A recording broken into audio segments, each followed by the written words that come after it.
नमस्कार। The Hindi TV देखने वाले सभी दर्शकों का एक बार फिर से स्वागत है। मैं हूं अविरल और आज हिमाचल प्रदेश और देश की मुख्य खबरों के साथ देखते रहिए द हिंदी टीवी। कांगड़ा जिले में 8 लोग और कोरोना पॉजिटिव, चैतड़ू और राजौल में भी संक्रमण। शिमला के राम बाजार में भी एक ही परिवार के 4 लोग कोरोना पॉजिटिव। बीते 20 दिनों में दुनिया में कोविड-19 के आए हैं 58 लाख से अधिक मामले। शहरी विकास मंत्री सुरेश भारद्वाज हर महीने करेंगे स्मार्ट सिटी के विकास कार्यों की समीक्षा। सीएम बोले कोरोना का बहाना नहीं चलेगा, डॉक्टर सीधी लड़ाई लड़ रहे हैं, बाकी अधिकारी भी मैदान में उतरे। बीसीसीआई की मेडिकल टीम का सदस्य हुआ कोरोना पॉजिटिव। आईपीएल 2020 में आए हैं 14 केस। डीजल के बाजार मूल्य के हिसाब से घटा बढ़ा करेगा बस किराया। हिमाचल सरकार ने बनाई नई योजना। कुल्लू में 3 व्यक्तियों से पुलिस ने बरामद की 225 ग्राम अफीम। उत्तर प्रदेश में वीकेंड लॉकडाउन खत्म, सिर्फ रविवार को रहेगी पूर्ण तालाबंदी। लोकप्रिय गेम पबजी पर बैन को लेकर अभिभावकों ने जताई खुशी। पीएम मोदी को कहा थैंक्स। 118 ऐप्स पे पाबंदी लगाकर बिग डेल चीन पर कसा शिकंजा। भारतीय सेना करारा जवाब देने को तैयार। 7 सितंबर को येलो लाइन और 9 को चलेगी ब्लू लाइन मेट्रो। अनलॉक 4 में सरकार का बड़ा ऐलान, पटरी पर जल्द दौड़ेंगी 100 से अधिक और विशेष ट्रेनें। चलिए देखते हैं सभी खबरों का विस्तार। कांगड़ा जिले में 8 लोग और कोरोना पॉजिटिव हो गए हैं। हिमाचल प्रदेश में कोरोना संक्रमण के मामले लगातार बढ़ते जा रहे हैं। जिला कांगड़ा में 8 और लोग संक्रमित पाए गए हैं। बुधवार को दिन 28 लोग संक्रमित पाए गए थे। कोरोना संक्रमण के मामले के कारण नगरोटा बगवा अस्पताल में ओपीडी बंद रही व पूरे परिसर को सैनिटाइज किया गया था। देर रात सामने आए मामलों में शाहपुर के तहत राजौल निवासी 65 वर्षीय महिला, राजौल के पास भाटी की 46 वर्षीय महिला और लंच में 42 वर्षीय महिला दोनों स्वास्थ्य कर्मी हैं। सधेड़ू के डुगला में 22 वर्षीय युवक, चैतड़ू के पास मनेड़ में 46 वर्षीय व्यक्ति, कांगड़ा के जयंती विहार के पास 36 वर्षीय, जवाली में 52 वर्षीय और जोन खरतियाल की 28 वर्षीय महिला की रिपोर्ट कोरोना पॉजिटिव आई है। इसके अलावा 8 लोग स्वस्थ हुए हैं। कांगड़ा जिले में कोरोना संक्रमितों का आंकड़ा 934 तक पहुंच गया है। शिमला के राम बाजार में एक ही परिवार के 4 लोग कोरोना पॉजिटिव पाए गए हैं। बताया जा रहा है कि सभी पंजाब में एक शादी समारोह में गए थे। वहां से लौटने के बाद सभी होम क्वारंटाइन थे। संक्रमितों को कोविड केयर में शिफ्ट किया जा रहा है। बिलासपुर जिले में सीएमओ कार्यालय के कर्मचारी सहित 11 कोरोना पॉजिटिव मामले आए हैं। बिलासपुर जिले में कोरोना संक्रमितों का आंकड़ा 372 पहुंच गया है।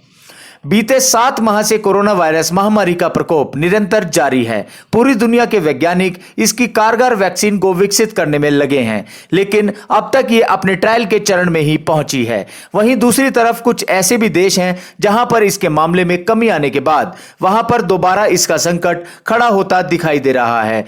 राइटर्स के आंकड़ों के अनुसार पूरी दुनिया में इस वायरस से संक्रमण के अब तक 25,82,32,272 मामले सामने आ चुके हैं। वहीं इसकी वजह से 8,56,876 लोगों की मौत हो चुकी है और 17,13,240 मरीज ठीक हो चुके हैं। यह आंकड़ा काफी चौंकाने वाला है। ऐसा लगता है क्योंकि 12 अगस्त को पूरी दुनिया में कोरोना की बड़ी 2 करोड़ मामले थे। शहरी विकास मंत्री सुरेश भारद्वाज हर महीने करेंगे स्मार्ट सिटी के विकास कार्यों की समीक्षा। नगर परिषद, नगर निगम और नगर पंचायतों का काम हमेशा रहता है। प्रदेश में धर्मशाला और शिमला 2 ही नगर निगम हैं। धर्मशाला नगर निगम की कार्यप्रणाली जानने के लिए बैठक आयोजित की गई। धर्मशाला व शिमला के दोनों ही स्मार्ट सिटी प्रोजेक्ट में हैं। 5 साल की अवधि रहती है, जिसमें केंद्र व प्रदेश सरकार ने 50-50% का शेयर करना होता है। पैसा आया भी है। स्मार्ट सिटी में काम तेजी से चले ताकि स्मार्ट सिटी धरातल पर दिख सके। इस बारे में पोजीशन ले ली गई है और निर्देश भी दे दिए गए हैं। शहरी विकास मंत्री सुरेश भारद्वाज द्वारा ग्रामीण विकास अभिकरण सभागार धर्मशाला में आयोजित नगर निगम व स्मार्ट सिटी परियोजना की समीक्षा बैठक के बाद जानकारी दे रहे थे। वहीं मुख्यमंत्री जयराम ठाकुर बुधवार को सुबह मंडी पहुंचे। वह अपने 2 दिवसीय प्रवास पर मंडी आए थे। सीएम 10:30 बजे कांगनीधार स्थित हेलीपैड पर उतरे और वहां से सीधी विपाशा सदन आयोजित समीक्षा बैठक में भाग लेने के लिए रवाना हो गए। यहां पर उपायुक्त मंडी ऋग्वेद ठाकुर ने उनका स्वागत किया। मुख्यमंत्री ने यहां पहुंचते ही अधिकारियों के संग बैठक शुरू की। सबसे पहले कोरोना में मंडी की स्थिति का आकलन किया। इसके बाद पीडब्ल्यूडी के अधिकारियों के साथ योजना की जानकारी ली। सीएम ने कहा विधानसभा क्षेत्र के बाद वह प्रदेश का प्रवास करेंगे। पहले किया तो शिकायत दिल्ली तक पहुंचा दी। कोरोना संक्रमण मेरे आंगन तक पहुंचा है, लेकिन हम काम करने से नहीं रुकेंगे।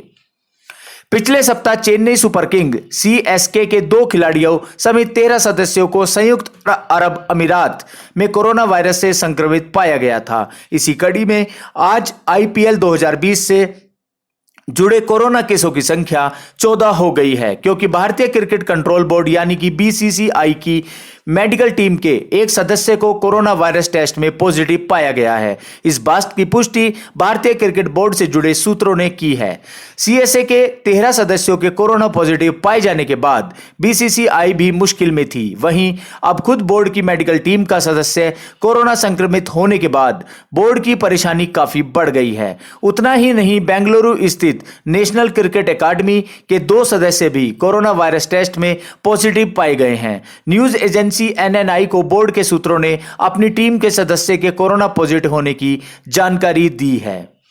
देश में पेट्रोल डीजल के मूल्य में वृद्धि, बाजार में मांग और पूर्ति के फार्मूले चलती है। प्रदेश सरकार ठीक इसी तर्ज पर बस किराया वृद्धि का रास्ता निकालने जा रही है। सचिवालय में इस दिशा में कई चरणों की बैठकें हो चुकी हैं, जिसके तहत डीजल का मूल्य बढ़ने पर बस किराया भी उसी अनुपात में बढ़ेगा और घटेगा भी। ऐसा माना जा रहा है कि बस किराया बढ़ाना सरकार का जिम्मा नहीं है, इसे मांग और मूल्य के साथ जोड़ा जाए। 1 माह पूर्व सरकार ने बस किराया दरों में 25% किराया वृद्धि की थी, जिस पर विपक्ष ने तूफान खड़ा कर दिया था, जबकि वस्तु स्थिति यह थी कि डीजल का मूल्य 90 रुपए छूने लगा था। इस स्थिति में प्रदेश के निजी बस ऑपरेटरों की ओर से किराया दरों को बढ़ाने के लिए सरकार पर दबाव डाला गया था। प्रदेश सरकार ने सभी पहलुओं का आकलन करने के बाद बस किराया बढ़ाने की स्वीकृति प्रदान की। इसमें न्यूनतम किराया 5 रुपए से बढ़ाकर 7 रुपए किया गया। प्रति किलोमीटर बस किराया भी बढ़ाया गया था। वहीं दूसरी ओर जिला कुल्लू में पुलिस लगातार चरस, अफीम जैसे नशे पर लगाम लगाने का प्रयास कर रही है। इसी कड़ी में बंजार पुलिस ने नाकाबंदी के दौरान HP 11-6779 को रोका तो उसमें सवार लोग पुलिस को देखकर घबरा गए। इसमें 3 व्यक्ति सवार थे, जिनकी पहचान 20 वर्षीय हिमांशु निवासी गांव चिलावली अर्की जिला सोलन, 32 वर्षीय मुकेश वर्मा निवासी सोलन और 24 वर्षीय कमल ठाकुर निवासी स्पातू कसोली जिला सोलन के रूप में हुई है। तलाशी के दौरान इनके कब्जे से पुलिस को 225 ग्राम अफीम बरामद हुई है। पुलिस ने तीनों को गिरफ्तार कर मामला दर्ज कर दिया है और छानबीन करनी आरंभ कर दी है। पुलिस अधीक्षक कुल्लू गौरव सिंह ने मामले की पुष्टि की है। कोरोना वायरस संक्रमण के कारण लॉकडाउन के बाद अब अनलॉक में भी योगी आदित्यनाथ सरकार लगातार नए प्रयोग कर रही है। राहतों से भरे अनलॉक 4 के साथ ही प्रदेश सरकार ने व्यापारियों और कारोबारियों को एक बहुत बड़ी राहत दी है। कोरोना संकट काल में व्यापारिक परेशानियां झेल रहे बड़े वर्ग की समस्या को देखते हुए योगी सरकार ने शनिवार और रविवार की 2 दिवसीय साप्ताहिक बंदी खत्म कर सिर्फ रविवार को ही प्रदेश भर में साप्ताहिक बंदी का फैसला लिया है। अब प्रदेश में बाजार सुबह 9 से रात 9 बजे तक खोले जा सकेंगे। इसके साथ ही सभी जिलों के लिए नए दिशा निर्देश भी जारी कर दिए गए हैं। सीएम योगी आदित्यनाथ ने मंगलवार को अपने सरकारी आवास पर टीम 11 के साथ अनलॉक और प्रदेश की कानून व्यवस्था की भी समीक्षा की। इस बैठक के बाद सीएम ने अफसरों को हर स्तर पर कोविड-19 के खिलाफ बेहतर से बेहतर काम करने को कहा। सीएम योगी आदित्यनाथ ने कहा है कि अब शुक्रवार रात से सोमवार सुबह तक की बंदी को समाप्त किया जा रहा है। चेन्नई सुपर किंग्स के अनुभवी बल्लेबाज सुरेश रैना ने निजी कारणों से इंडियन प्रीमियर लीग के 13वें एडिशन से हटने का फैसला किया। पिछले सप्ताह रैना यूएई से भारत लौटे थे। सुरेश रैना ने भी यह स्पष्ट कर दिया है कि उनके और सीएसके के बीच कोई विवाद नहीं हुआ है। रैना ने सीएसके के मालिक एन श्रीनिवासन को लेकर कहा है कि एक बाप अपने बेटे को डांट सकता है। हालांकि सुरेश रैना ने दैनिक जागरण की तरह एक क्रिकेट वेबसाइट को दिए इंटरव्यू में भी यह साफ कर दिया है कि वह अपनी पत्नी और बच्चों के चिंता करते हुए भारत लौटे हैं। सुरेश रैना ने भारत लौटने के फैसले को लेकर कहा, यह मेरा निजी फैसला था और मैं अपने परिवार की वजह से वापस आया हूं। ऐसा कुछ था जिसमें मुझे अपने परिवार के साथ रहना था। सीएसए के भी मेरा परिवार है और माही भाई एमएस धोनी मेरे लिए सब कुछ हैं। ऐसे में यह कठिन फैसला है जो मुझे लेना पड़ा।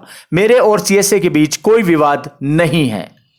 सीमा पर तैनात जारी तनाव के बीच केंद्र सरकार ने बड़ी कार्रवाई करते हुए लोकप्रिय ऐप टिकटॉक के बाद लोकप्रिय गेम पबजी समेत कुल 118 चाइनीज ऐप बंद पर बैन लगा दिया है। इस पर चीनी ऐप्स पर बैन लगाया गया है। उनमें पबजी के अलावा वीचैट वर्क और वीचैट रीडिंग, एपलोक, लिविक, कैरम फ्रेंड्स जैसे मोबाइल ऐप शामिल है। अब तक कुल 224 चीनी ऐप्स पर प्रतिबंध लगाया गया है। इससे पहले सरकार ने 15 जून को 59 चीनी ऐप्स को बैन किया गया था, जिसमें टिकटॉक और यूसी ब्राउजर जैसे लोकप्रिय ऐप शामिल थे। इसके बाद 47 ऐप पर प्रतिबंध लगाया गया। वहीं चाइनीज ऐप को भारत में तीसरी बार बड़ा झटका लगा है। इसके जरिए सरकार ने चीन को बड़ा आर्थिक झटका दिया है। 118 ऐप्स पर पाबंदी लगाकर बिग डायल चीन पर कसा शिकंजा। पबजी समेत चीन के 118 ऐप्स पर पाबंदी के फैसले के बाद निरकुश चीनी नेतृत्व और उसकी शरारती सेना अपनी हरकतों से बाज नहीं आ रही है। इस बारे में कुछ कहना कठिन है। भारत इसके पहले भी चीन के 100 से अधिक ऐप को प्रतिबंध कर चुका है। इसके बावजूद उसकी सेना लद्दाख में वास्तविक नियंत्रण रेखा पर छेड़छाड़ करने में लगी हुई है। चीनी सेना किस तरह बेलगाम होकर बेहुदगी कर आमदा है, इसका पता इससे चलता है कि बीते दिनों उसने उस वक्त सीमा रेखा का अतिक्रमण करने की कोशिश की जिस समय दोनों देशों के सैन्य अधिकारियों के बीच बातचीत हो रही थी। स्पष्ट है कि चीन आसानी से मानने वाला नहीं है। कोविड-19 महामारी के चलते 5.5 महीने से बंद पड़ी देश की 18 शहरों की 12 मेट्रो ट्रेनों का संचालन शुरू हो जाएगा, लेकिन महाराष्ट्र की मेट्रो व मोनो रेल को चलाने की इजाजत अभी नहीं दी गई है। जबकि दिल्ली मेट्रो रेल का 3 स्टेज के 5 चरणों में संचालन शुरू होगा। 7 सितंबर को येलो लाइन और गुड़गांव की रैपिड मेट्रो चलेगी, जबकि 9 सितंबर को ब्लू लाइन की ट्रेनें दौड़नी शुरू होंगी।